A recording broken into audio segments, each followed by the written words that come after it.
Hello friends.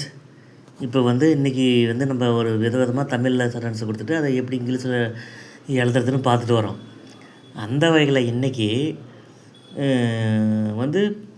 Future Guess, ப்ரெசண்ட்டில் guess பண்ணுறது, fast டென்ஸில் guess பண்ணுறது, யோகம் பண்ணுறது, யோகம் பண்ணி பேசுகிறது எப்படி, அந்தந்த வாக்கியங்களை எப்படி தமிழ்லேருந்து இங்கிலீஷில் மாற்றி எழுதலாம் அப்படின்னு பார்க்கலாம் ஃப்ரெண்ட்ஸு. இப்போ அதுக்கு பாருங்கள், எழுதி போட்டுக்கிறாங்க. அவர்கள் உதவலாம், அவர்கள் உதவலாம். எதிர்காலத்தில் அவங்க இனிமேல் அவங்க நம்மளுக்கு உதவலாம் அப்படின்னு சொல்ல வரும். அப்போ அது என்னதுங்க, எதிர்காலத்தில் யோகம் பண்ணுறோம். அதான் ஃப்யூச்சர் கெஸ்ன்னு சொல்கிறது.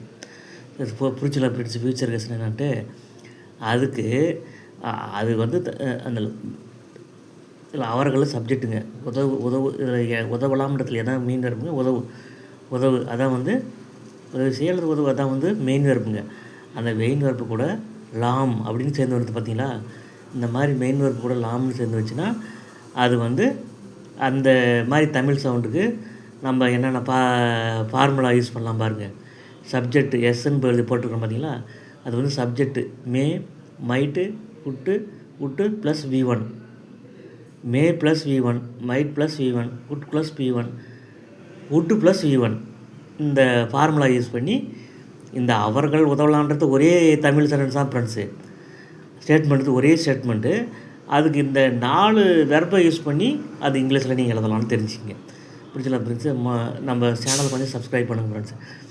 இப்போ அவர்கள் உதவலான்றதை தே மே ஹெல்ப் அப்படின்னு இங்கிலீஷில் எழுதலாம். தே மைட் ஹெல்ப்புக்கும் அதே அர்த்தம் தான். தே குட்டு ஹெல்ப்பும் அதே அர்த்தம் தான். தே உட்டு ஹெல்ப்பும் அதே அர்த்தம் தான் ஃப்ரெண்ட்ஸு. புரிஞ்சுங்களா. அவர்கள் உதவலாம். மெயின் வெர்பு கூட லாம் அப்படின்ற ஒரு தமிழுக்கு சவுண்டு வந்துச்சுன்னா அந்த தமிழ் சவுண்டுக்கு இந்த 4 ஃபார்முலா யூஸ் பண்ணி இதை சப்ஜெக்ட் போட்டு மே ப்ளஸ் V1 அல்லது மைட் ப்ளஸ் V1 அல்லது குட்டு ப்ளஸ் V1, உட்டு ப்ளஸ் V1 இந்த 4 ஃபார்முலா யூஸ் பண்ணி இங்கிலீஷில் எழுதலாம். எல்லாத்துக்கும் ஒரே மீனிங் தான் ஃப்ரெண்ட்ஸு. அவர்கள் உதவலான்றது ஒரே தமிழ் சென்டென்ஸ் தான். ஆனால் அதுக்கு 4 முறையாக நம்ம 4 வகையில் இங்கிலீஷில் எழுதலாம் அப்படின்னு தெரிஞ்சுக்க ஃப்ரெண்ட்ஸு. சரி, அடுத்தது ப்ரெசென்ட்டில் கெஸ்ஸு. இப்போது நடந்துகிட்டு இருக்கோம் ஒரு செயல் அப்படின்னு கெஸ் பண்ணுறதுக்கு பேர் ப்ரெசென்ட் கெஸ்ஸுங்க. அதுக்கு என்ன ஃபார்முலானா subject plus maybe plus U1ING, subject plus might be plus U1ING, subject plus could be plus V1ING, subject plus would be plus V1ING. Verb கூட ப்ரெசென்ட் வெர்பு கூட ING சேர்த்துறோம் ஃப்ரெண்ட்ஸ். அதான் V1INGன்னு சொல்கிறேன். இப்போ பாருங்கள், ஒரு எக்ஸாம்பிள் எழுதிருக்க பாருங்கள். அவர்கள் விளையாடி கொண்டு இருக்கலாம். இதில் பாருங்கள், மேலே இருக்கிறதுல வெறும் லாவன் மட்டும் தான் இருந்துச்சு. இதில் பாருங்கள் கொண்டு இருக்கலாம் அப்படின்னு வருதுங்க ஃப்ரெண்ட்ஸு. அதுதான் அந்த கொண்டு இருக்கலாம்னு தான் இந்த மாடல் வேறு கூட பி ப்ளஸ் V1ING அந்த ஃபார்முலா இந்த தமிழ் சவுண்டுக்கு வருதுன்னு தெரிஞ்சுக்கங்க. சரி, இப்போ அவர்கள் விளையாடி கொண்டு இருக்கலாம். இதை ஒரு ஷர்ட் மட்டும் கொடுத்துட்டாங்க. இதை இங்கிலீஷில் எழுதி சொல்லுங்கன்னா நீங்கள் இதை 4 வகையான ஃபார்முலா யூஸ் பண்ணி எழுதலாம். 4க்கும் ஒரே மீனிங் தான் ஃப்ரெண்ட்ஸு. எப்படி சப்ஜெக்ட் ப்ளஸ் மேபி V1ING அப்படி எழுதலாம். Subject plus might B V1ING அந்த ஃபார்முலா பயன்படுத்தி எழுதி சொல்லலாம். அல்லது subject plus could be plus V1ING அந்த ஃபார்முலா யூஸ் பண்ணி எழுதி சொல்லலாம். அல்லது subject wood be plus V1ING இந்த ஃபார்முலா யூஸ் பண்ணியும் நீங்கள் எழுத கற்றுக்கலாம். இங்கிலீஷில் பேசலாம், எழுதலாம். சரி, அதுக்கு தான் கேள்வி இருக்கிற பாருங்கள். அவர்கள் விளையாடி கொண்டு இருக்கலாம். இது அவர்கள்னு நான் ஒரே சப்ஜெக்டாக எழுதியிருக்கிறேன். நீங்கள் அவன் விளையாடி கொண்டு இருக்கலாம், அவள் விளையாடி கொண்டு இருக்கலாம், நாய் விளையாடி கொண்டு இருக்கலாம், குழந்தைகள் விளையாடி கொண்டு இருக்கலாம் அப்படின்னு சொல்லி நீங்கள் வேறு சப்ஜெக்டை மாற்றிக்கிங்க பண்ண. ராமு அண்டு சோமு விளையாடி கொண்டு இருக்கலாம் அப்படின்னு வேறு சப்ஜெக்டை மாற்றி நீங்கள் ப்ராக்டிஸ் பண்ணணும் ஃப்ரெண்ட்ஸு. சரி, அவர்கள் விளையாடி கொண்டு இருக்கலாம்ட்டு நான் தேனை மட்டும் ஒரு சப்ஜெக்ட் ப்ரோனவுன் மட்டும் எடுத்து சொல்கிறேன். நீங்கள் வேறு சப்ஜெக்ட் ப்ரோனவுன் இதில் யூஸ் பண்ணி நல்லா ப்ராக்டிஸ் பண்ணிக்கணும் ஃப்ரெண்ட்ஸு. இப்போ புரிஞ்சிடலாம் ஃப்ரெண்ட்ஸ். அவர்கள் விளையாடி கொண்டு இருக்கலாம் அதுக்கு எழுதிடலாம் பாருங்கள். அது இந்த மேலே இருக்கிற ஃபார்முலா யூஸ் பண்ணி தான் எழுதுறேன். They may be playing, they might be playing, they could be playing, they would be playing. அவர்கள் விளையாடி கொண்டு இருக்கலான்றதுக்கு இந்த 4 வகையாக ஆங்கிலத்தில் மாற்றி நீங்கள் எழுதலாம், பேசலாம் ஃப்ரெண்ட்ஸு. இது இந்த ஃபார்முலா பயன்படுத்தி. சரி, அடுத்தது போனாங்களா. அடுத்து ஃபாஸ்ட்டு கெஸ்னால் கடந்த காலத்தில் ஒரு செயலை நடந்த செயலை நினச்சி கெஸ் பண்ணி பேசுகிறது ஃப்ரெண்ட்ஸு. ஃபாஸ்ட்டு கெஸ்னால் என்னன்னா கடந்த காலத்தில் ஏற்கனவே நடந்த ஒரு செயலை கெஸ் பண்ணும்போது கெஸ் பண்ணி பேசுகிறது. அதான் பாஸ்ட்டு கெஸ்ஸுங்க ஃப்ரெண்ட்ஸு. இதுக்கு 3 ஃபார்முலா தாங்க ஃப்ரெண்ட்ஸு. இதில் மே வராதுங்க. மே வந்து இதில் வராதுன்னு தெரிஞ்சுக்கங்க.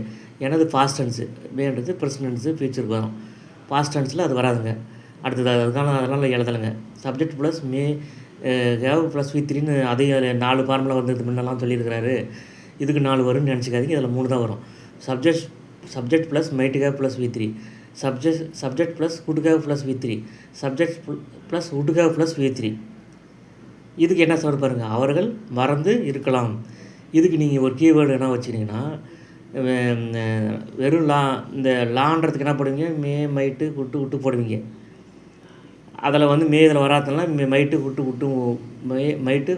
3 விட்டு போட்டுக்கிங்க. இந்த ருக்க இருக்க அதுக்கு வந்து ஹேவ் போட்டுக்கிறீங்க. மறந்து இதுக்கு என்ன அர்த்தம், மறக்கிறான், மறந்தான், மறந்து. மறக்கிறான் வந்து ஃபர்கெட், மறந்தான் ஃபர்காட், மறந்து ஃபர்காட்டன். V3 வேர்புக்கு எப்படி வருங்க தமிழ் மீனிங்கு, மறந்து.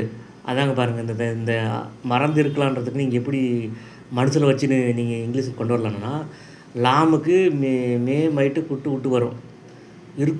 ருக்க அந்த இருக்குக்கு ஹேவ் வருங்க. மறந்துக்கு வந்து V3 வேர்பு வரும் அப்படின்னு மனசில் இருந்துச்சு. இது ஒரு டிப்ஸுங்க ஃப்ரெண்ட்ஸு. நினச்சிட்டு அந்த ஃபார்முலா பிரகாரம் நீங்கள் எழுதணும்.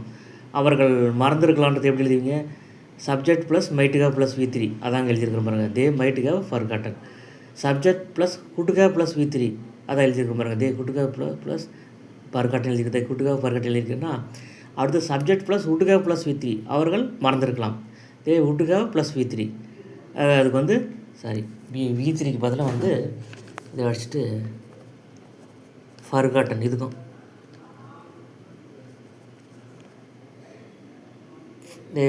would have ப்ளஸ் V3ன்னு எழுதிட்டோம்ல, மன்னிச்சிங்க, ஃபர்காட்டன் V3 தான் இப்படின்னு வரும் ஃப்ரெண்ட்ஸு. புரிஞ்சுங்களா ஃப்ரெண்ட்ஸு? இப்போ ப்ரெசண்ட்டில் கெஸ் பண்ணி, பாஸ்ட்டில் கெஸ் பண்ணுறது, ஃப்யூச்சரில் கெஸ் பண்ணுறது அப்படின்னு இந்த தலைப்புகள்லாம் நீங்கள் மனசுக்குள்ளே மனப்பாடமாக வச்சுக்கின்னு இந்த ஃபார்முலாவையும் வந்து நீங்கள் மனப்பாடமாக பண்ணி வச்சுக்கணும் ஃப்ரெண்ட்ஸு. இப்படி ஒரு சவுண்டு தமிழில் ஸ்டேட்மெண்ட்டில் வந்துச்சுன்னா இந்தந்த ஃபார்முலாலாம் யூஸ் பண்ணி நீங்கள் எழுதலாம், பேசலாம் ஃப்ரெண்ட்ஸு. புரிஞ்சுக்கலாம் ஃப்ரெண்ட்ஸ் அப்படின்ட்டு அதை வந்து வீடியோவோ அதை திருப்பி போட்டு கேளுங்க ஃப்ரெண்ட்ஸு. அப்புறம் நேற்று வந்து சிம்பிள் இன்ஃபினிட்டிவ்ன்றதை டைப்பிங் தவறாக பண்ணிட்டு மேடம்.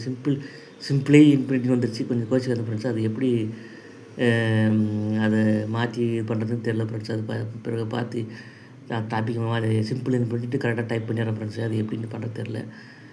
கொஞ்சம் நம்ம சேனலை சப்ஸ்கிரைப் பண்ணிட்டு பாருங்கள் ஃப்ரெண்ட்ஸ். நன்றி.